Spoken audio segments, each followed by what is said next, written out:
It's very frustrating because we know that a lot of people have worked really hard on this, and a lot of people who have lost their pets or lost the cremains of their pets have felt so hopeful about this situation. An attempt to regulate the state's pet cremation industry just hit a wall. The legislation follows the alleged fraud scandal exposed by KDKA Investigates. Former funeral home director Patrick Vereb still awaits trial on criminal charges, but lawmakers wanted to protect pets in the meantime. KDKA investigator Meghan Schiller explains why advocates say it's not happening. Advocates tell me it's a terrible combination of running out of time, but also inaction. The advocates say one elected leader who has the ability to advance it to the state Senate floor isn't doing it.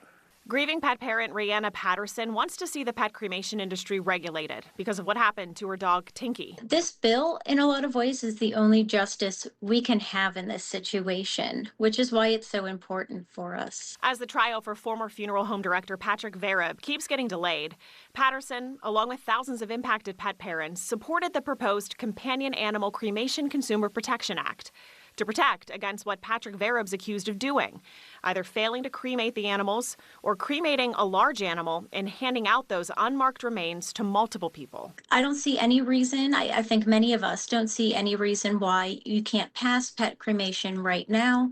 But animal advocate Natalie Alwesh says it's blocked. And with just a handful of sessions left in the state Senate this year, lawmakers will need to start over. Well, the bill is sitting in committee right now in the Senate, and it is up to Senator Stefano if he wants to run the bill or not. So at this point, the decision is in his hands. KDKA Investigates asked Senator Patrick Stefano, a Republican from Fayette County, for comment.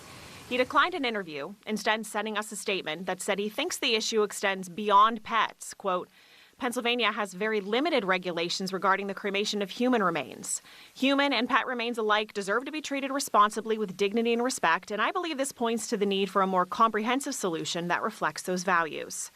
We sent a follow-up email asking if he already drafted or planned to draft legislation about human remains and did not get an answer. Pennsylvania regulates human cremation extensively through statutes like the Funeral Director Law and the Cremation Law, with detailed requirements for authorization forms, waiting periods, identification procedures, even container standards, and the licensing of crematories and funeral directors. We are fine if legislators want to address human cremation, like we don't have a problem with that.